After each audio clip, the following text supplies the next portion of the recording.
Estamos ao vivo novamente, meu amigo Adriano Lodi. Como o senhor está?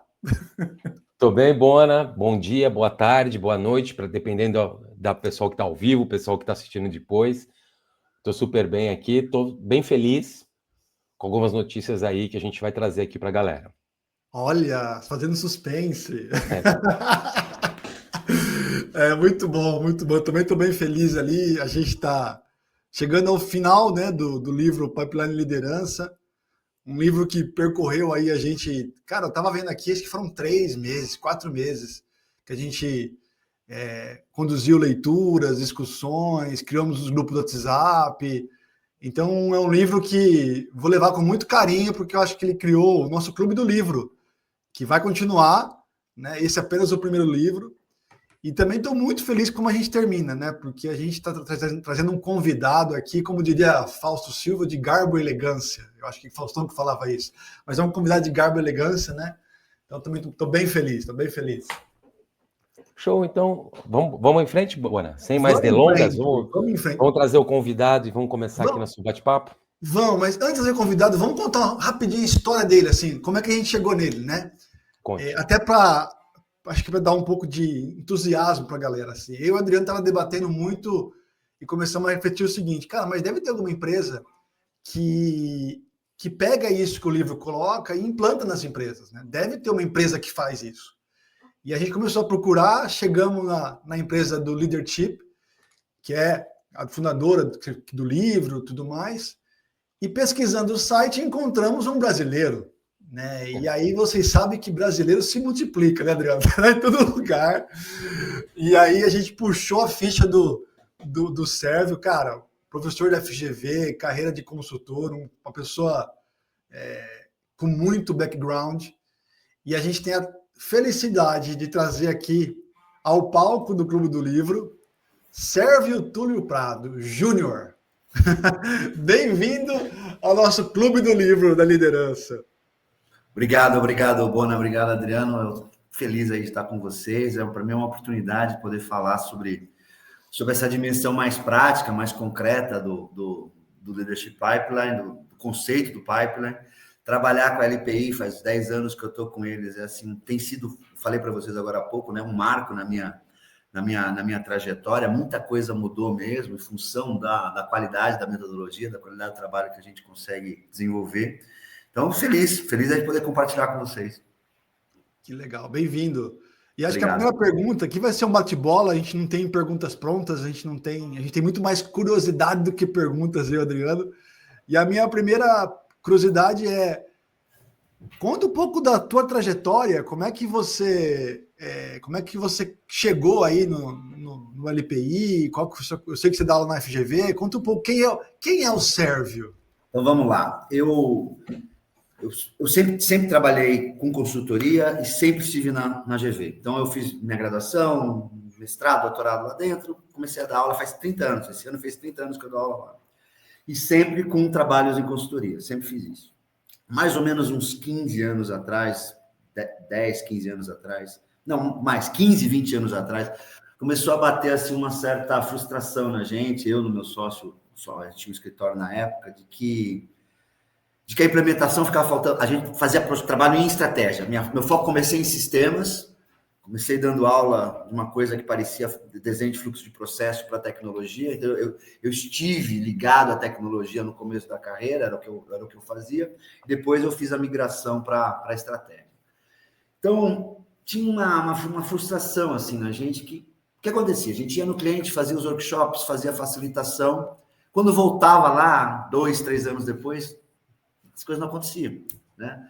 Faltava alguma coisa ali para a estratégia que tinha sido definida por pessoas que estavam perfeitamente preparadas para fazer isso daí, para tornar isso uma realidade. Então, a minha origem não é em recursos humanos, a minha origem não é trabalhar com desenvolvimento, a minha origem é estratégia. Apesar de eu ter grande experiência aí no trabalho de treinamento e aula, a minha base era estratégia.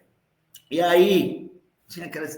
Meu sócio chegou para mim e falou: Sérgio, vamos fazer uma metodologia aí de implementação de estratégia. É sempre um tema, né? É um tema recorrente. Uma coisa é análise estratégica, tanto a gente ensina basicamente análise estratégica. Implementação estratégica é sempre caso a caso. Ela é um outro tema, né? Um tema diferente da definição da estratégia. Você vamos fazer uma metodologia de implementação. Daí eu olhei para o meu sócio, meu filho, e falei, cara, a gente não vai fazer isso. A gente não tem perfil, entendeu? Para sentar e fazer uma metodologia. Não funciona assim. A gente tem que achar, meio que achar uma tecnologia, uma metodologia que ajude a gente a trabalhar no deployment. Mais ou menos na mesma época, eu estava trabalhando num programa da SGV, que é um programa que chama One MBA. É um programa com várias universidades. Então, você tem um grupo internacional de estudantes, né, de alunos de MBA. E o meu colega da Erasmus, a Erasmus fazia parte desse consórcio na época, me falou que ele trabalhava numa consultoria e se eu estaria interessado, trabalhava lá no norte da Europa com uma consultoria, se eu estaria interessado em conhecer o trabalho que eles faziam. Falei que sim, que eu queria conhecer. Ele sabia que a gente tinha uma vida meio parecida, consultoria e aula.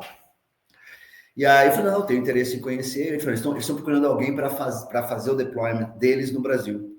E aí, como eu sei que você tem um perfil parecido com o que eu tenho aqui, pode ser interessante. Daí fui lá para a Dinamarca, conheci os caras. Como é que eu conheci os caras? Eu fui num treinamento deles. Eu entrei num treinamento como se eu fosse um participante. Uma cidadezinha lá, uma cidadezinha que gera ao redor da operação industrial para a qual eles estavam prestando serviço. E aí a ficha caiu, que aquilo ali era um negócio diferente. Que era um negócio muito prático, muito concreto e que tinha muito a ver. Apesar de ser um treinamento em liderança, tinha esse label, era algo que fazia muito sentido para as angústias que a gente tinha em relação à implementação de estratégia. O tipo de coisa que a gente queria trabalhar, que era uma coisa mais direta, mais mão na massa, porque capacitava as pessoas a, de fato, trabalharem melhor e gerar mais valor e amarrar melhor a estrutura de trabalho, a estrutura de coordenação e a estrutura de comunicação no trabalho, que no fundo são os grandes temas, né? Como é que você coordena coisas e como é que você faz com que as partes se comuniquem, coordenação e os vasos comunicantes do processo. Que era quem conhece processo, quem conhece fluxo, quem conhece desdobramento de estratégia sabe que são nesses detalhes que o diabo habita, né? E aí eu falei, não, cara, é isso aqui que a gente está procurando. Na verdade, a gente não está procurando uma metodologia para fazer deployment de estratégia. O que a gente está realmente procurando é algo que permita com que as pessoas que vão fazer o deployment da estratégia estejam mais capacitadas para fazer isso. Caiu essa ficha. E aí eu comecei a facilitar. A gente trouxe a metodologia para o Brasil, começamos a facilitar no Brasil. Na sequência, alguns anos depois, a gente já começou a facilitar para a América Latina. Eles me perguntaram se eu podia facilitar em espanhol. No começo eu fiquei meio... Eu tinha estudado espanhol, mas eu não sabia se eu podia facilitar em espanhol. E foi uma grande oportunidade. Peguei umas aulinhas... Daí a professora garantiu, não, sério, você tem condições de ser entendido. Eu não sei o quão macarrônico eu pareço em espanhol, mas, cara, a avaliação vem bem marcada para mim, entendeu? Os caras gostam, faz, cara, 8 anos e conheci a América Latina inteira, voltei nos lugares... O melhor sinal é quando te chamam de volta, né? Porque se o cara não te chama nunca mais é porque não rolou. Mas os caras me chamaram de novo e tal. Então, cara, foi uma grande oportunidade. No final, hoje em dia... A facilitação e estratégia diminuiu muito na minha agenda de atividades. O trabalho com o pipeline cresceu muito. É muito legal fazer. O nível de energia assim, que fica na sala com o pessoal é diferente. Diferente mesmo da GV, da universidade, onde você trabalha. É legal, as aulas são legais, mas é tudo uma perspectiva mais analítica, né? E a metodologia é muito mais vivencial. Você fala de problemas que as pessoas têm. Então, muda o nível de energia na sala, sabe? Com os caras. Os problemas do dia a dia que eles trazem para discutir. É um outro negócio. Então, eu tenho sido muito feliz aí de estar trabalhando nisso. Foi realmente uma oportunidade. Essa é um pouco a história. Em paralelo, eu fiz outras besteiras, mas essa aí é a parte boa da história. Certo? Contigo, Adriano, faça a pergunta aí. Cara, estava ouvindo aqui o Sérgio falando e não sei, mas então o livro você conheceu a partir do treinamento primeiro? Conheci a partir do treinamento, eu não conhecia o livro, porque não era muito a minha seara, entendeu? Sim. Liderança é um negócio, tem caras que são especializados em liderança e não é meu tema é estratégia, meu tema é desdobramento de estratégia. Quando eu vi o jeito com que eles tratavam liderança, eu falei, não, isso aqui tem a ver com o meu problema, que é fazer a estratégia acontecer. E aí caiu a ficha, sabe, Ratatouille, assim, quando aparece. Eu vi a luz, entendeu? Mas foi assim, tanto com os caras. Se eu não tivesse estado lá com aquela empresa, como se eu fosse um gerente deles, porque esse é o processo da gente formar o facilitador, né? Ele tem que assistir um primeiro treinamento, depois co-facilitar e depois facilitar. Então, esse é o processo. Você traz um cara mais sênior e forma ele dessa maneira. Então, eu passei por isso. Quando eu vi o tipo de coisa que as pessoas estavam vivendo, eu falei, porra, isso aí é um negócio interessante, sabe? Eu gostei muito. Eu perguntei isso do livro, de quando você conheceu, porque eu e o Bona fizemos o caminho contrário. Conhecemos o livro, depois fomos entender que tem... A parte das pessoas, E eu achei bem bacana. E aí, quando você contou um pouco sua história, eu acho que tem umas coisas muito legais que eu e o Bona, a gente frisou muito nessa série de conversas, que é da praticidade de você enxergar alguma coisa visível. O que eu quero dizer aqui? Tem muitos livros por aí, muitos bons, mas muito na camada... Fica na análise, fica no entendimento, e aquilo que você comentou, assim, você faz até um treinamento sobre aquilo, aí eu costumo falar que nas salas de treinamento o batente é mágico. As pessoas passam e já automaticamente limpam o cérebro dela e ela volta a fazer as coisas do jeito que ela está fazendo. E no pipeline, a minha percepção é que tem muita questão de prática. Então, o que eu queria te perguntar é nessa linha.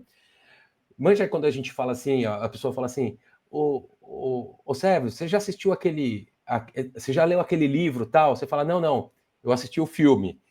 E os caras que são fã do livro brigam com o cara que é do filme e falam, não, tá tudo errado. Tá...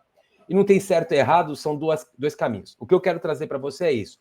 Entre o livro e o filme, que é a prática, o que se vivencia, o que você percebe de desconexão ou de coisa assim, falar, cara, o que é legal, o que não é legal. É o grande tema de trazer as coisas para a prática. A gente só aprende pela prática, não tenho dúvida disso. Liderança, gestão, a gente só aprende pela prática. O grande tema é que dá para aprender mais rápido. É só na prática que a gente aprende, mas dá para aprender mais rápido. Porque o conceito ajuda a gente a focar a atenção. Então, o livro, ele chama a atenção para diversos pontos. Ele fala, olha, presta atenção nisso, presta atenção nisso, presta atenção nisso. Então, esse é a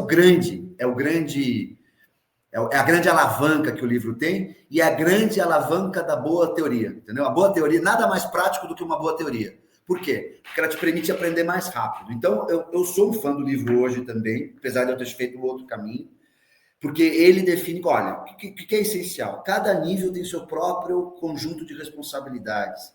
É importante que isso esteja claro para as pessoas que estão passando por isso. Se você faz uma leitura um pouco mais sutil do livro, a gente perde um pouco isso em português, porque pipeline a gente não traduz. Mas o pipeline tem uma metáfora por trás dele que é a de fluxo. Isso aqui é o fluxo da sua caminhada numa organização. Esse aqui deve ser o fluxo de como você assume responsabilidades ao longo da sua trajetória.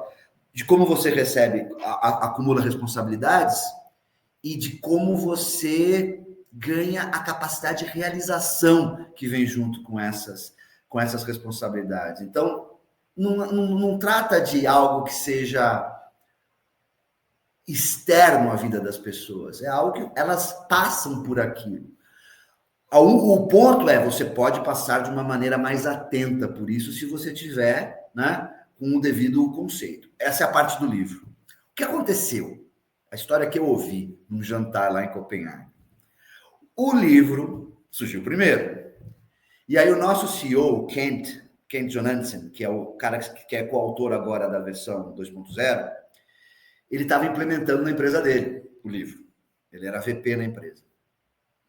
E essa passagem, né? A passagem do umbral, né, para o mundo real, ela estava meio complicada. Porque algumas pessoas conseguem fazer essa transição do abstrato para o concreto. Então, na minha experiência aí dando aula, cara, eu digo, sei lá, 20%, 30% das pessoas num grupo realmente dedicado, elas fazem essa passagem com tranquilidade. As outras pessoas não fazem, cara. Conceito é conceito, prática é prática. Tem um buraco ali. Então, algumas pessoas fazem isso, do abstrato ao concreto, outras pessoas não, elas precisam de elas precisam ser... elas precisam, não é que elas precisam ser, elas precisam de alguma maneira se mobilizar de uma certa maneira para testar aquilo na prática. E você tem que criar essas oportunidades. Essas oportunidades têm que ser... Alguém tem que criar essa oportunidade. Pode ser a própria empresa, pode ser o líder, pode ser a própria pessoa. Mas ela tem que criar essas oportunidades. E aí, a partir dessas oportunidades, ela vai aprender. Tem gente que faz a transição direta, quer dizer, é o camarada que consegue deduzir fórmula. Aprendeu matemática e aí consegue deduzir fórmula. Tem os outros caras que não vão conseguir fazer isso. Né? Não aprenderam como fazer e vão ter que testar a fórmula. Então, o que é a metodologia? Da onde ela surgiu? Ela surgiu exatamente para colocar essas pessoas em situações em que elas eram conduzidas a checar o conceito dentro dos seus próprios dramas no trabalho, dentro das suas próprias questões de trabalho. E aí a metodologia nasceu. A metodologia nasceu para fazer com que as pessoas revisitassem as suas experiências cotidianas. Eu estou passando por esse drama, né? É isso que eu estou vivendo hoje com relação à delegação. O exemplo que eu mais gosto é a delegação. Eu preciso delegar, mas eu não consigo delegar. E aí, por que você não consegue delegar? De que maneira, como é que você pensa que você pode construir o processo de delegação? Conta a sua experiência, compartilha a sua experiência com outros colegas. Então, a metodologia surgiu e ela surgiu focada nas dinâmicas de compartilhar experiências reais que os conceitos ajudam a organizar de uma maneira muito concreta, muito direta. Então, essa é a passagem que eu sinto, Adriana, que existe entre o mundo conceitual e como trazer isso para a prática. A gente trabalha muito com o modelo 70-20-10 de aprendizagem. 70% a gente aprende na prática. Você pode aprender mais rápido se você tiver apoio e se você tiver os conceitos. O livro é os 10%, é conceito. O processo de engajar pessoas são os 20%. Engajar a empresa, engajar a liderança. E os 70% são as experiências que estão sendo propostas. A metodologia começou a propor a visita, a revisita, a avaliação da vida de cada um. Então, a gente nunca trabalha com caso externo. Se eu tenho 12 pessoas na sala, eu tenho 12 casos ali. Eu não preciso trazer casos de uma outra empresa, do concorrente, para falar. Eu tenho aqueles caras ali e é com eles que eu vou trabalhar. Então, é essa passagem, acho que essa é a principal... Não é uma diferença, entendeu? Não existe diferença entre o livro e a metodologia, que o livro está num nível e a metodologia está em outro, de trabalho, né?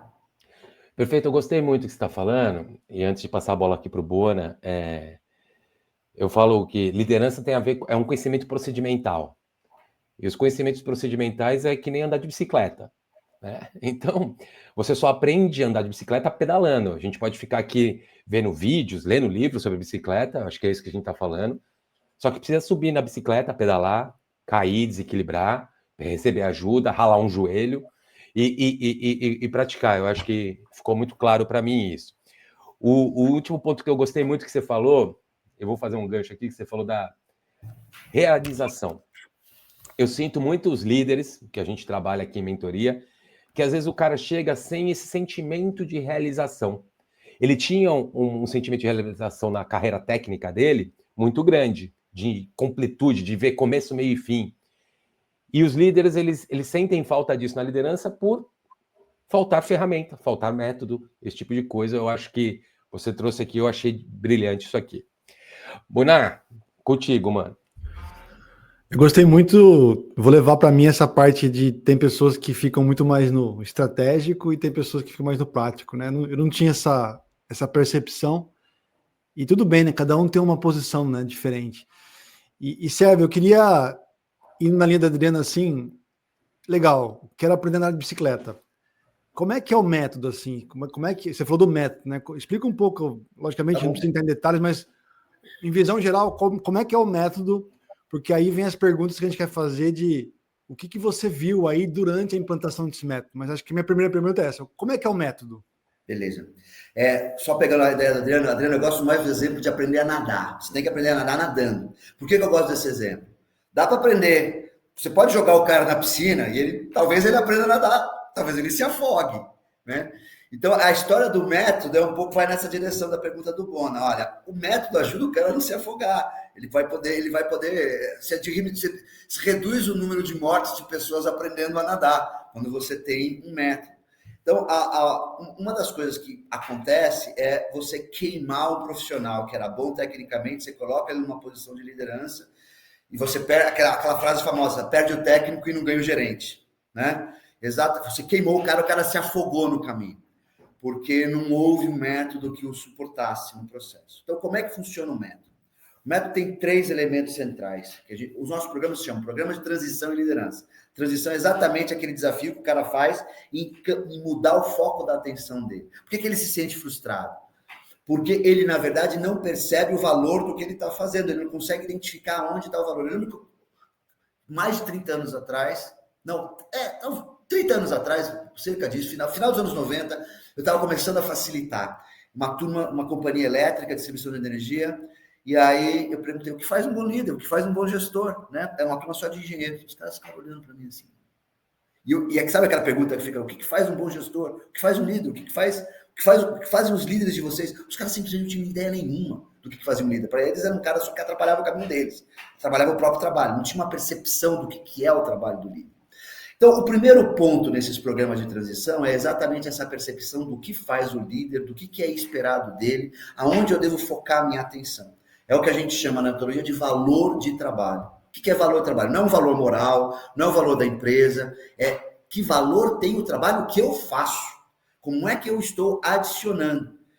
E qual é a minha função agora? Minha função agora não é mais executar tarefas, mas é garantir que as pessoas executem bem a sua tarefa. É dar suporte à equipe, é garantir os recursos, é garantir o desenho de processos que estão... para qual esses recursos estão alocados, é melhorar essa equação, processo, recurso, é planejar, é me comunicar com as pessoas, é desenvolver as pessoas.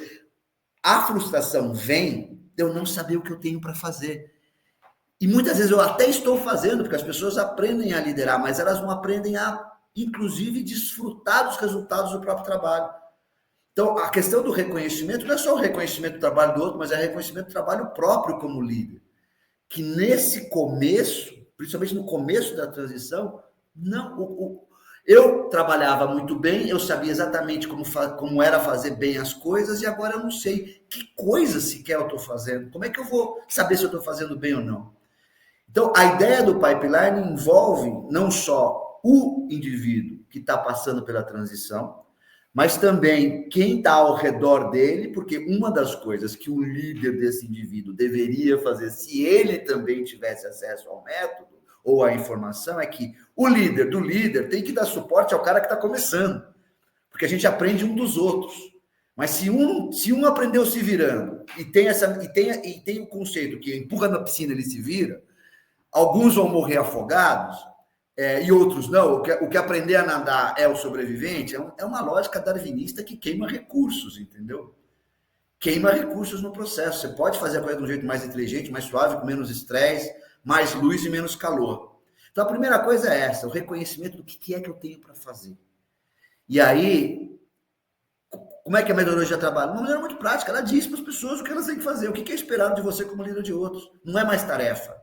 Execução de tarefa não é mais o que está sendo esperado. Você ainda vai executar algumas tarefas ao longo das tarefas técnicas, mas gradativamente você deve abandonar isso para focar naquilo que realmente gera valor, na sua posição agora, que é suportar a equipe. Quem executa a tarefa são eles, não é você. Um argumento de venda que a gente tem para as pessoas pegarem essa ideia é o seguinte: o cara virou gerente de vendas. O que ele conta para a mulher ou se for para o marido quando chega em casa, né? Hoje eu vendi tanto. Se ele chega com essa conversa em casa, como gerente de vendas, ele ainda não mudou. Ele ainda não fez a transição. Se ele chega em casa e fala, sabe, aquele vendedor lá que estava com problema para bater a meta dele, aquele cara não gerava o resultado, pois é, fiz um trabalho com o cara, passo a passo, ele desenvolveu, melhorou as apresentações dele, dei os feedbacks que ele precisava, ele começou a bater as metas dele. Isso é trabalho de líder. Quando o cara começa a extrair satisfação disso, Adriano, a frustração, ele começa a perceber qual é a função dele de fato. Então, essa é a primeira transição, valor de trabalho. Aonde está o valor do que eu faço? É importante que ele reconheça, mas é importante que seja dito para ele. A maior parte das organizações nunca é dito. O cara tem que aprender por conta. E vai aprender? Vai aprender. Quem sobreviveu, aprendeu? Aprendeu. E quem se perdeu no caminho que poderia ter? Entendeu? Olha o valor que você desperdiçou aí ao longo da jornada, porque não teve um método. Né? O segundo ponto, que é o grande gancho, é complementar a esse, um não existe sem o outro, é a questão do tempo, da gestão do tempo. É onde realmente a gente pega as pessoas. A agenda, a forma como eu distribuo o meu tempo é o retrato daquilo que eu realmente considero importante. Você pode contar para você a história que você quiser, mas a forma como você usa o seu dia, dia após dia, o volume total de horas no mês, no ano, que você dedica à atividade A, B, C, D, você para olhar isso, é o que você acha importante. Então, boa parte da metodologia está associada às pessoas olharem para como elas usam o tempo dele. O pré-work que os caras fazem é, me diga como você usa o seu dia. Quais são as coisas que você faz? Quais são as tarefas que você faz? E aí ele cruza isso com o assessment dele, né? Fala, olha, eu dedico, sei lá, 2 horas para conversar com os meus subordinados para saber o que está acontecendo. Daí meu assessment diz que os meus subordinados precisariam de mais tempo meu. Tem um problema, as 2 horas não estão sendo suficientes. E eu precisaria dedicar, mas da onde eu vou tirar as horas que eu não tenho? Eu não tenho tempo. Você devia delegar mais. Você não está delegando o suficiente para você, porque o tempo é absoluto, é 24 horas por dia, não tem mais que isso. Você tem que dormir, você tem que voltar para casa, né? Então, o que está acontecendo, né? Ah, não, mas eu tenho que fazer minhas tarefas. Não, você agora é líder, você não é mais o que você era antes. Então, um dos erros, e gera muita frustração, o camarada acredita o seguinte, eu trabalho 8 horas como eu trabalhava antes, e daí quando dá tempo eu trabalho como líder. O cara vira uma dupla jornada, cara. Vira uma dupla jornada, 16, entendeu? Eu tinha que trabalhar 8 horas como líder, 8 horas como o que eu era antes, né? Então, a história da gestão do tempo é um exame clínico, é uma ultrassonografia, uma ressonância magnética do que realmente você considera importante. E aí vem aqui, daí começa a cair a ficha para o participante, né? Para o participante, às vezes para o líder do participante também, pipeline, está tudo engatado, né? É um fluxo, que nem um fluxo hidráulico. Então, para o líder de líder poder seguir adiante, o líder de outros tem que empurrar o líder de líderes e o colaborador tem que empurrar o líder de outros. As coisas estão conectadas, é uma cadeia, não tem nada isolado. Isso eu acho bonito no livro, na ideia de pipeline. É uma cadeia, precisa haver um fio condutor, né? Daí o camarada chega à conclusão, olha, eu não estou usando bem meu tempo, para eu poder usar melhor meu tempo, eu preciso desenvolver habilidades que eu ainda não tenho. Eu preciso dedicar parte do meu tempo a me desenvolver. Tem que desenvolver as pessoas e desenvolver a mim mesmo. E esse é um dos mantras que a gente usa na metodologia. A pessoa se desenvolve desenvolvendo.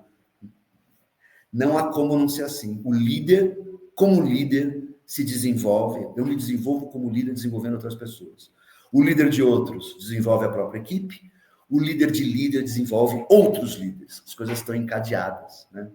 Então, esse é um aspecto importante. Depois, se a gente quiser discutir as questões organizacionais envolvidas no pipeline, como trazer o pipeline para a prática, que eu acho que é o tema que a gente está querendo trabalhar aqui. Então, Bona, são os 3 pilares da metodologia. Valor, trabalho, o que é importante para a pessoa fazer, o que ela realmente faz, a distância que existe entre o que ela faz e o que ela deveria, e as habilidades que ela precisa desenvolver para poder cobrir essa distância. Tudo está baseado nisso. Mas aonde que você pega todo mundo? Agenda. O cara não pode... Ele pode mentir para o público, mas ele sabe o que ele não está fazendo. Entendeu? Eu vou passar... Poderia perguntar, mas só por uma coisa pessoal. Assim, eu estou numa transição agora de função, né? E me bateu muito o que você falou em mim. Assim. Então, obrigado pela... Anotei potente, Bona. Ela bate em todo mundo. Me bateu. Na minha vida também, eu comecei a falar, aprenda o que você ensina. Teve um dia, veio uma voz falando, aprenda o que você ensina. Porque bate em todo mundo. Para mim também. Eu vou levar essa frase aqui, me diga o que você faz no seu dia, que vai te dizer muita coisa do que você prioriza. Eu acho que eu vou levar só isso. E passo a bola para Adriano, que eu sei que tem muita pergunta aí. Cara, tava ouvindo aqui o Sérgio anotando algumas coisas. Adorei, Sérgio, a questão da gente entender aonde está a nossa conversa como líder, assim, né? Que você falou do exemplo do cara chegar em casa e contar para a família que tipo de conversa o cara faz tem a ver com o tempo que ele está usando. E eu acho, é o tipo de reflexão muito legal. Se o cara começar a perceber isso, ele vai ver onde está o valor dele, onde ele está enxergando o valor. Achei perfeito. E fica a dica aí para todo mundo. Que tipo de coisa você está conversando? Você que é líder, está aqui. Que tipo de coisa você está conversando? Adorei.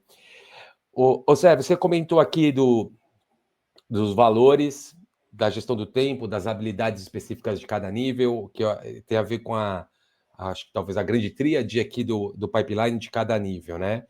E aí você falou um negócio que me chamou a atenção, que você falou assim, o trabalho a ser feito, e eu anotei, nunca é dito pelas empresas. E eu fui líder em camadas diferentes, em empresas diferentes, e realmente nunca foi dito, né? Esse é um dos erros.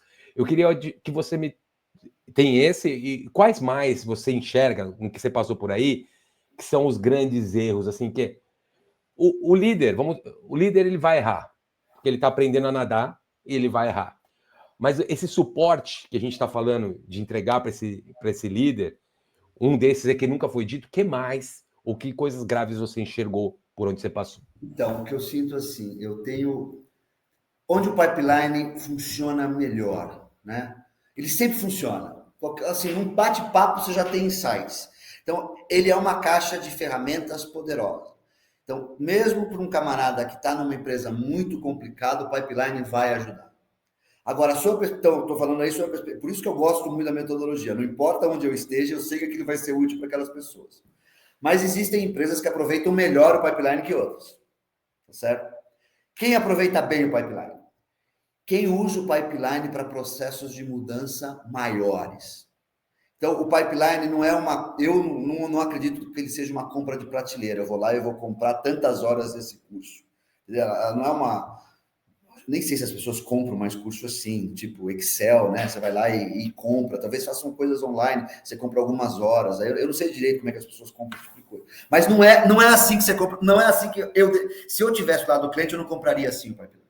Então, é um investimento e precisa haver um comprometimento da própria empresa de realmente querer mudar não só a cabeça das pessoas, mas a cabeça do conjunto das pessoas que constituem a organização.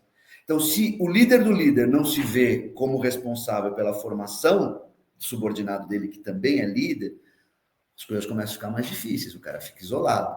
Então, uma empresa que só compra o líder de outros e não compra o líder de líderes, que não compra a cadeia, que não associa isso a um processo de aprofundamento da revisão do seu modelo de gestão, que realmente não está buscando uma maior comunicação para ter uma maior coordenação entre os níveis, que não está apostando nisso.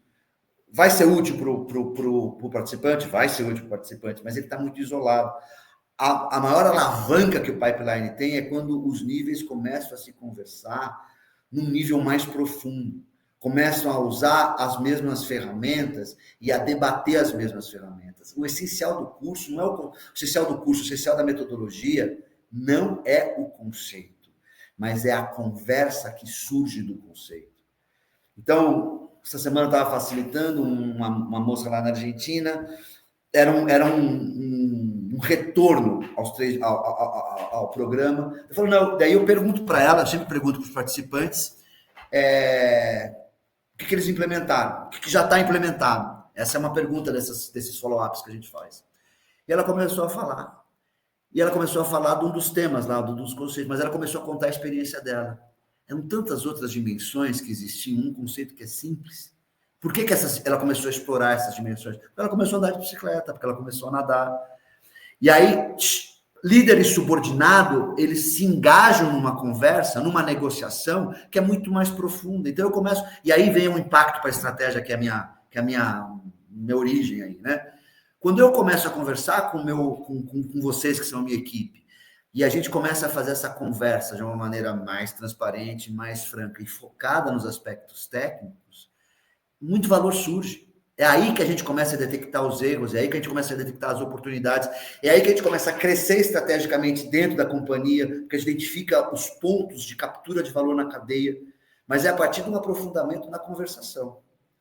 Então, eu acho que quando a empresa não está, de fato, disposta a fazer isso, ou essa não é uma característica cultural da empresa e ela não quer mudar, ela é hierárquica, ela é top-down, ela não quer muito comprometimento com mudança, com accountability. Você usa menos. A metodologia vai ser menos útil. Ela vai ser útil? Vai ser útil. Mas ela vai alavancar muito mais o processo de captura de valor, de geração e captura de valor, na medida em que o envolvimento for mais amplo e mais profundo. Então, a gente entra muito bem em empresa que está mudando o CEO, o cara quer botar a marca dele, empresa que está passando por processo de mudança, empresa que... Recentemente, eu fiz um projeto na Espanha muito legal, o fundo que comprou a empresa chamou a gente. Por quê? Porque era uma empresa muito boa no setor dela, e aí, isso aí foi um cliente lá da Europa. E aí, os caras foram promovidos dentro da própria empresa, eles não contrataram ninguém, porque quem mais conhecia do negócio, era um negócio bem nichado, eram os próprios caras. Então, eles não contrataram caras de mercado, mas eles precisavam de um interlocutor em relação ao fundo e que tivesse um pouco mais, se imbuísse um pouco mais do que quer dizer liderar. E chamaram a gente... É nessas horas que a gente entra, entendeu? Quando a gente entra pega uma onda mais forte. E a gente não vai tão bem quando o cara comprou de uma maneira mais isolada. Vamos lá, aquele papo, não, a gente precisa fazer um treinamento de liderança esse ano ainda. Entendeu? Eu atendo com a consciência tranquila, atendo, porque eu sei que vai ser útil para as pessoas. Ele está usando melhor do que ele está comprando? Não. Ele está fazendo carreto com uma Ferrari. Mas tudo bem. A gente consegue botar umas caixas na Ferrari e levar de um lugar para o outro, entendeu? Boa. Gostei. O que eu capturei aqui, você foi falando, e eu acho que a gente enxerga muito isso, a falta de profundidade, né, no método, e eu adorei a questão de clareza e transparência. Eu vou contar rapidamente. Quando eu fiz o meu primeiro processo seletivo para me tornar líder, eu era líder de si mesmo e me tornar líder dos outros, eu passei por um assessment numa empresa externa, a empresa que eu trabalhava. E uma baita sabatina, um baita negócio, tal. Quando eu fui receber a devolutiva, foi o primeiro contato que eu tive com o pipeline de liderança, onde a pessoa falou, a gente avaliou você segundo aqui os critérios do pipeline e tal, porque a tua empresa usa isso. E eu falei, caraca, eu tô 10 anos nessa empresa e eu não sabia disso. Então, é isso. A falta de clareza, a gente não sabe o que se espera do líder, o que o líder espera da gente. A clareza até para os funcionários mesmo, que estão ali como líder de si mesmo, do cara saber o que se espera ou não. Então, essa questão de se aprofundar, adorei. Eu achei fantástico mesmo. E sabe, Adriano, eu acho que uma das fontes dessa falta de clareza é um pouco mentalidade de silo, que é uma realidade de organizações. Liderança vira coisa de RH. Coisa de RH. Isso aí é o RH que trata e ninguém mais trata.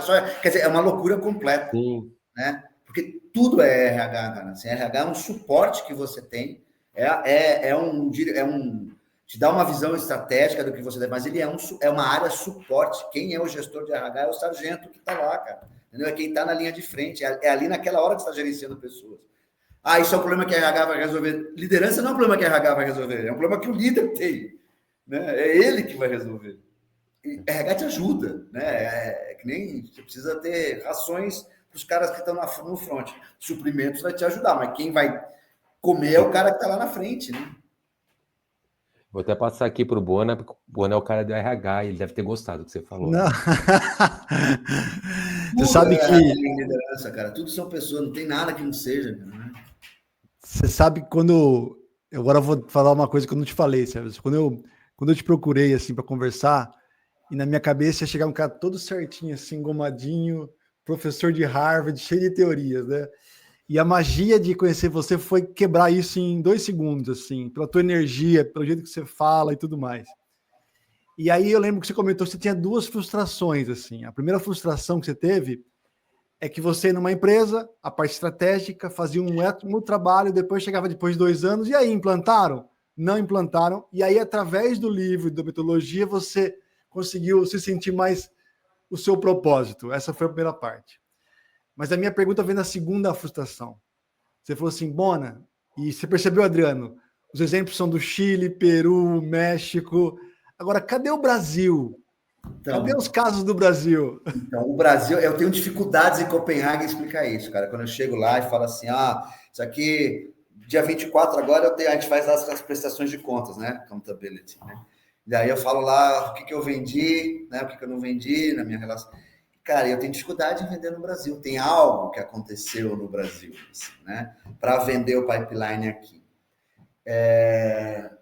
E eu sinto que é o seguinte: a tradução do livro aconteceu precocemente. Logo que ele foi publicado, ele foi traduzido para o português. Eu lembro, a editora aqui são amigos meus, que era o Conrado Santilli, lá da Lab SSJ. Esses caras estudaram comigo, eles trouxeram o livro, traduziram o livro, e houve uma divulgação dos conceitos do pipeline muito rápida. E algumas empresas adotaram o pipeline como rota, né, de promoção das pessoas. Usaram o pipeline para definir trajeto, rota de carreira, né, plano de carreira, e definir um pouco também, e casar isso com hierarquia. Isso, as primeiras... Eu, inclusive, trabalhei numa empresa que prestei serviço durante anos para uma empresa que usava o pipeline para definir fluxos de carreira, né? De alguma forma, usava essa dimensão que é real. O pipeline tem essa dimensão de definir como é que as pessoas vão avançar, de trabalhar na descrição das funções, de trabalhar nas expectativas de desenvolvimento das pessoas. Tem tudo isso, o pipeline entrega, né? Você pode ir lá fazer uma avaliação e casar o pipeline com a estrutura. A grande questão é que ficou nisso. Ficou nisso, naquele momento. Isso daí, com o tempo, foi revisitado e ficou na cabeça das pessoas que o pipeline era só isso. E isso é só uma dimensão que o pipeline tem, é uma aplicação que o pipeline tem. E eu, sinceramente, nem acho que é a mais importante. Eu, em particular. Não é a definição das estruturas, não é a definição de um modelo de carreira, não é isso. O pipeline é, na verdade, um mecanismo de definição um mecanismo de definição de responsabilidade, do accountability, de coisas pelas quais eu sou responsável. Né? É isso. Então, quando a gente pensa em modelos Scrum, modelos Agile, não são hierarquia, não é hierarquia. Um dos grandes problemas que esses caras têm é com coordenação. Por que tem problema de coordenação? Porque em qualquer grupo você tem problema de coordenação. O que eu faço eu, o que faz o Adriano, o que faz o Bono nesse nosso time? Isso precisa ser definido. Se com 3 pessoas a gente precisa ter uma conversa, imagina com 3.000. Então, esse é o grande desafio. Como é que a gente coordena os nossos esforços, define limites, o que cada um faz, e garante que a gente se comunica ao longo do processo, porque as coisas são dinâmicas, não são estáticas. Como é que a gente garante isso? Isso qualquer grupo, independente da estrutura formal que ele tenha, precisa. O pipeline ajuda a gente nisso. Eu sou responsável por tarefas, eu sou responsável por pessoas que executam tarefas, eu sou responsável por pessoas que são responsáveis por pessoas que executam tarefas. Essa é a lógica do pipeline. Então, o equívoco que eu acho que hoje existe no Brasil com relação ao pipeline é uma superficialidade em relação ao que ele realmente significa. Você pega um aspecto que é real, mas que é histórico, que aconteceu. Continua sendo útil, se você quer definir seu pipeline, eu tenho certeza que a metodologia ajuda a empresa a fazer isso, mas é mais que isso, é mais profundo, é como as pessoas se relacionam dentro de um negócio, dentro de uma organização, mais que um negócio. A gente trabalha também com não empresas, né? Um dos melhores grupos que eu tive foi de uma organização focada em desenvolvimento de criança. O produto final dessa organização são crianças que saíram, que deixaram de ser uma população vulnerável, que se tornaram adultos viáveis, né, produtivos. Então, é bonito falar qual é o resultado do seu negócio, qual é o valor que você gera.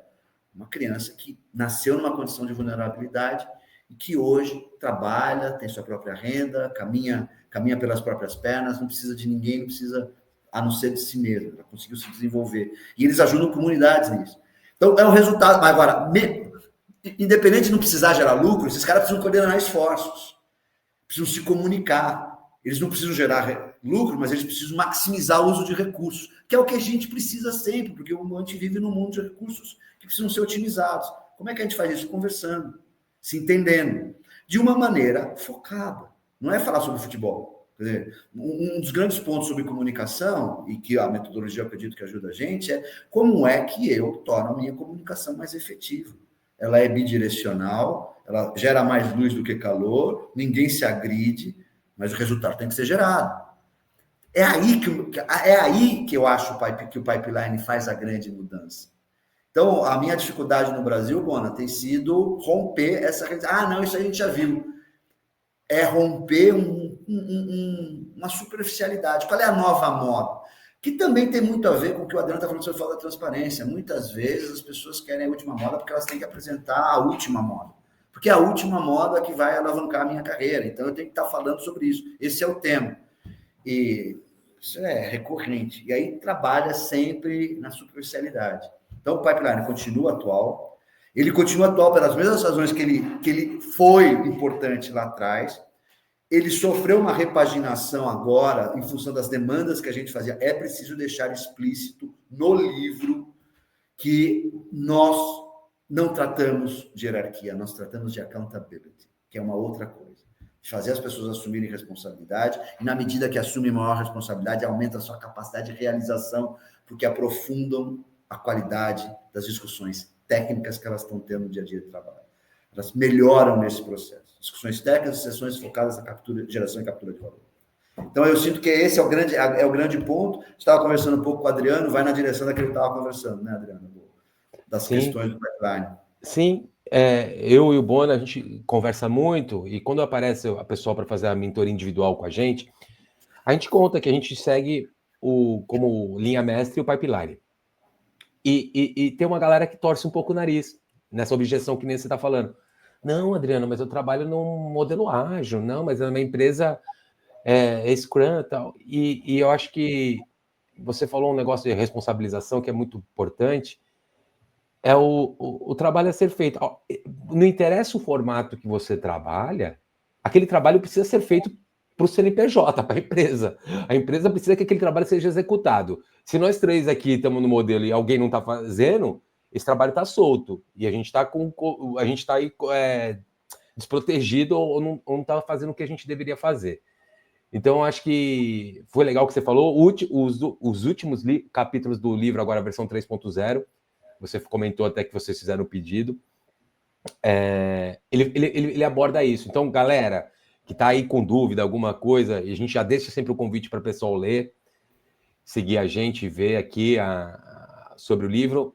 Dá uma olhada nesse último capítulo, que eu acho que ele quebra bastante essa objeção aqui e conecta com aquilo que você falou no começo, Sérgio. Da gente mudar o valor, como a gente enxerga alguma coisa, para só assim poder evoluir. Muito legal mesmo. Eu sinto que essa realmente é uma visão, um dos grandes problemas. A gente não tem na América Latina, por quê, Bona? Porque o livro nunca foi traduzido para o espanhol. Por incrível que pareça. Que loucura. Nunca foi traduzido. Que loucura. Eu procurei editora, essa seria a minha parte, procurei editora na Colômbia, no México, na Espanha, não foi traduzido. As pessoas não têm esse preconceito, não têm a referência, não têm o passado, não tem essa superficialidade, a gente entra muito mais fácil. Aí é o meu marketing. Não, mas é interessante. Bora, Bona. Não, eu tenho uma pergunta aqui nos bastidores, que acho que não chegou aqui no chat, eu vou fazer da Patrícia Volpe aqui. Na verdade, não foi uma pergunta, foi uma reflexão, e eu queria que você trabalhasse nisso. Em empresas enxutas, é errado ter cargos de liderança que são puramente gestão. Muitos gestores são hands-on. E a gente vê cada vez mais empresas menores, onde cada um tem mais hands-on. Como é que se encaixa isso? O que você comenta, nossa amiga Patrícia? Tudo depende do que é o hands-on, né? Então, assim, quando a gente pensa em funções de especialista, sempre vai haver um hands-on. E o especialista, ele é um camarada um pouco diferente, né? Porque realmente tem coisas que um médico precisa ser médico. Ele é um especialista. Ele pode estar numa organização, mas ele vai ser sempre um médico.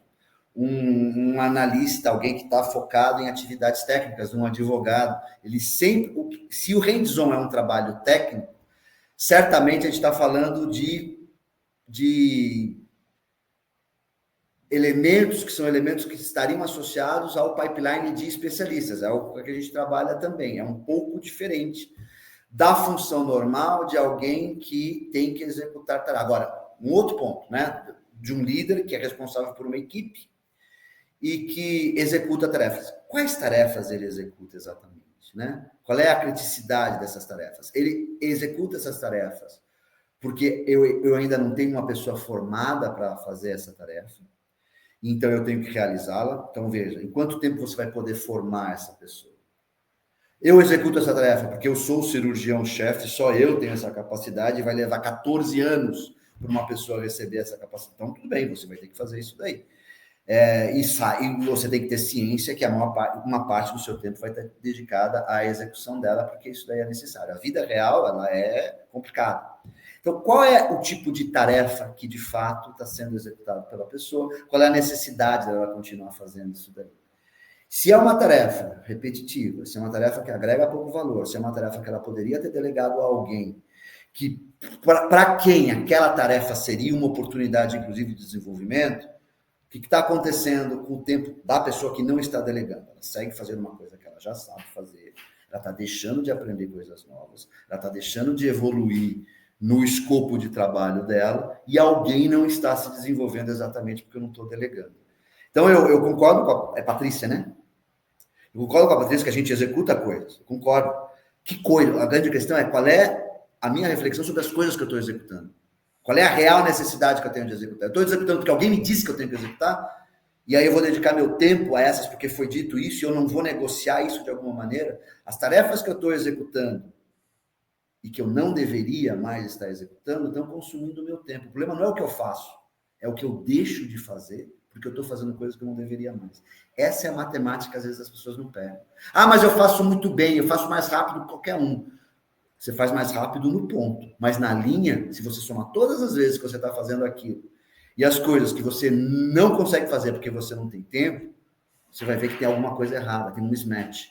Então, o problema não é fazer coisas, não é executar tarefas, é não ter critério nas tarefas que eu estou executando. Eu posso eleger uma tarefa super repetitiva para fazer, porque eu estou ensinando o Bono e o Adriano que não sabem fazer isso daí. Eles vão fazer comigo por um tempo. Eu vou estar lá executando, mas é temporário. Eu posso ir a campo para saber o que está acontecendo. Então, eu vou 2 dias trabalhar lá. Alguns executivos fazem isso, descem, né? E vão atender o público para sentir 2 dias. Eles não vão passar um mês deles lá, mas eles querem sentir a temperatura. Tem um propósito, tem uma justificativa. Agora, se é algo que eu faço, consome meu tempo, não agrega valor, eu não me desenvolvo e alguém não se desenvolve, certamente é uma tarefa que deveria ser delegada. Você deveria negociar a delegação dessa tarefa. Já não, a equação está furada. Né? Então, o problema não é executar, na vida real, o problema não é executar uma tarefa, é não ter um critério para as tarefas que, como líder, eu ainda sigo executando. E quando a gente fala de especialista, daí é uma dinâmica, um fenômeno diferente. O especialista vai ser sempre especialista. Organizações têm problema em definir carreira em Y, definir um pipeline. Daí a gente volta a falar da estrutura do pipeline como estrutura, né? E definir um crescimento em Y para as pessoas que têm uma vocação técnica. Eu não quero liderar pessoas, eu quero influenciar pessoas. Eu quero ser uma referência naquele campo de conhecimento. Eu quero ser uma referência, inclusive, para fora da empresa sobre aquele campo de conhecimento. Esse é o especialista. Uma outra metodologia, um outro livro, Pipeline, Specialist Pipeline, é um outro tipo de coisa. Então, eu não sei exatamente o que é o hands-on, né? O hands-on pode ser muitas coisas. Coisas que eu preciso executar porque só eu posso fazer aquilo. Hands-on pode ser coisas que eu deveria delegar e não deleguei ainda porque está mal negociado. E o hands-on podem ser coisas que eu estou fazendo de maneira... porque é uma oportunidade de fazer tem algo por trás. Eu quero conhecer o mercado, eu quero conhecer as pessoas, eu quero ajudar alguém a se desenvolver naquilo fazendo comigo. Então, várias maneiras de interpretar o hands-on. Eu não sei se... Espero que eu tenha comentado adequadamente o comentário da... Opa. Estamos chegando no final. Vou deixar o Adriano fazer a pergunta final para a gente começar a fechar aqui o papo. Adorei o que ele estava comentando aqui, o Sérgio, sobre... Isso tem a ver com o tempo, né, Sérgio? Onde você está investindo o seu tempo. E você deu uma dica muito preciosa no começo. Você falou, cara, mapear. Então, se esse líder ele começar a mapear e ver lá quanto % ele está, se intencionalmente ele realmente está fazendo serviço, é muito legal. A pergunta final é muito relacionada, Sérgio. eu queria deixar um convite aqui para você dizer como você ajuda as pessoas, a empresa, como as pessoas devem te procurar, o seu trabalho. É um convite mesmo para falar, cara, como o Sérvio contribui nesse caminho que a gente está falando aqui. Bom, eu fico à disposição das pessoas, eu estou aí no LinkedIn, Sérvio Túlio Prado Júnior, as pessoas podem me achar lá. Pode me achar também pelo site do próprio Leadership Pipe, onde vocês me acharam lá, tinha uma foto entre meus colegas lá do LPI. A gente ajuda em duas maneiras. A gente pode fazer a análise estrutural, né, o produto mais tradicional, que na verdade é o menos pedido hoje em dia, é o produto tradicional de você rever as estruturas e pensar no pipeline como uma estrutura de carreira. A gente faz isso. Mas o foco central da atividade é organizar os programas de formação, né, de transição, que a gente chama. Organizar programas que criam uma plataforma comum entre os gestores da empresa, uma plataforma comum de aprofundamento de mecanismos de coordenação e comunicação, que eu acho que são as duas grandes pernas, né? Coordenar as atividades, que é uma variação de planejamento, né? E comunicação, aprofundar o processo de comunicação. A gente não tem nenhum módulo de comunicação, mas tudo que a gente faz se refere à conexão, né? A conexão entre os níveis, conexão entre as pessoas, e como é que você abre o canal e preenche esse canal com conteúdo relevante de informação de trabalho. Então, a gente ajuda, basicamente, com esses programas, com o desenho desses programas, com a adequação desses programas à realidade que a organização está vivendo naquele momento. Quem melhor compra a gente é quem está com uma ambição de fazer mudanças, entendeu? De ganhar raiz, de ganhar... Eu gosto da expressão torque, né? De ganhar torque. Por que ganhar torque? Porque as engrenagens ficam mais bem engrenagens... Ajustadas, né? E aí você ganha torque porque o conteúdo, o ponto de contato entre elas é maior, é mais robusto, tem mais... Então, accountability torque. Eu acho que é isso que a metodologia traz, sabe? E eu sou absolutamente fã dos efeitos, né? Dos efeitos que a gente sente no... Mesmo quando a empresa nem está tão atenta ao que ela está levando, ela já leva, cara, sabe? Um produto que tem uma qualidade realmente excepcional. Agora eu vou fazer uma coisa diferente aqui. Pensei agora, Adriano, se você me permite, assim, acho que tem muita gente ouvindo aqui que é líder. E eu e o Adriano somos líderes. Então eu queria, Sérvio, que você pegasse o microfone agora e, como se estivesse na aula de implantação da ferramenta. Você está na sala de aula. Que pergunta que você faria agora para mim e para o Adriano, que vai ressoar para todo o público nesse momento, depois de tudo que a gente conversou? Qual é a pergunta, ou uma pergunta que você faria? Qual foi a coisa mais importante que na última semana você aprendeu a partir de uma pergunta que você fez a um liderado seu? Que você não sabia, e você fez a pergunta, boa pergunta, e o cara te trouxe uma informação relevante para vocês trabalharem melhor. Qual foi a última oportunidade? Ou melhor, em vez de definir uma semana, qual foi a última oportunidade que você fez uma pergunta boa e o cara te respondeu algo que fez uma diferença? Eu lembrei de uma aqui. Muito bom. Isso muito é liderar. Bom. Isso é liderar. Isso é liderar. Muito bom. Bom, tendo para o final, acho que primeiro agradecer muito, Sérvio, assim, acho que já te antecipo que não acaba aqui a nossa parceria comigo e com o Adriano. Acho que casou aqui um trio bacana. Acho que a gente acredita em muitas coisas. Você, para a gente, se torna uma referência no que faz.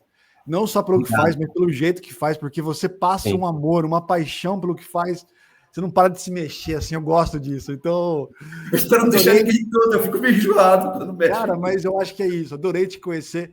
Eu, como eu te falei, tinha um estigma, um preconceito de achar uma pessoa totalmente parada e veio totalmente diferente. Então, particularmente, foi uma alegria te conhecer. Sei que o Adriano também gostou. Mas deixa aí, Adriano, quais são as mensagens finais para o nosso convidado? Cara, Sérvio, obrigado. Obrigado muito por participar aqui. A gente está encerrando hoje no Clube do Livro Pipeline de Liderança. Eu acho que não teve maneira melhor do que fazer isso, né, Bona? Estou muito feliz aqui com o Sérvio, acho que contribuiu muito para o que a gente acredita. E vamos seguir em frente, né? Eu acho que é muito legal. Vamos começar um novo livro aqui sobre liderança. E queria ouvir também agora do Sérvio as palavras finais aí para a gente... Pessoal, eu agradeço a oportunidade. É uma coisa que eu estava buscando há tempos, era responder a tua pergunta, Adriano. O que é esse estigma que existe aí em relação ao pipeline? É uma visão parcial, uma visão datada do que o pipeline é. Ele é muito mais que isso. Se você... A prática me trouxe isso. Ele é muito mais do que simplesmente uma estrutura, uma formalidade. Ele não é isso. Definitivamente ele não é isso. Então, eu agradeço a oportunidade de tocar nesse ponto aí, que para mim é crítico no entendimento das pessoas. E, claro, conhecer vocês. Eu estou me divertindo aqui. Isso é sempre... A gente fazer as coisas com... Eu sempre digo, a dor não faz parte do pacote, cara. Tem que ser bom, cara. Tem que ser divertido. Tem que ser um negócio... Tem que ser um negócio com nível de energia bom. Sim. Agora a pergunta final, prometo, para você, quem está ouvindo a gente aqui. Qual é o próximo livro que nós vamos ler? Assim, indicação. Eu queria que você que está ouvindo a gente... Eu indico o Specialist Pipeline. Eu vi dos convidados, muita gente com background em tecnologia. É um mundo... O Specialist Pipeline trata dos desafios de carreira de quem, como disse a Patrícia, vai sempre ter que ter um pouco de... Vai fazer mão na massa técnica. E é o que o cara quer fazer. E ele tem direito de querer fazer isso e não assumir as responsabilidades, e não assumir parece que é uma coisa ruim, né? E continuar crescendo tecnicamente ao longo da sua vida, né? Da sua vida profissional. Isso é perfeitamente cabível, isso é gerador de valor, as organizações precisam disso, precisam ter gente assim também. Então, eu acho que o Pipeline Especialista, o Specialist Pipeline, é uma indicação que eu daria.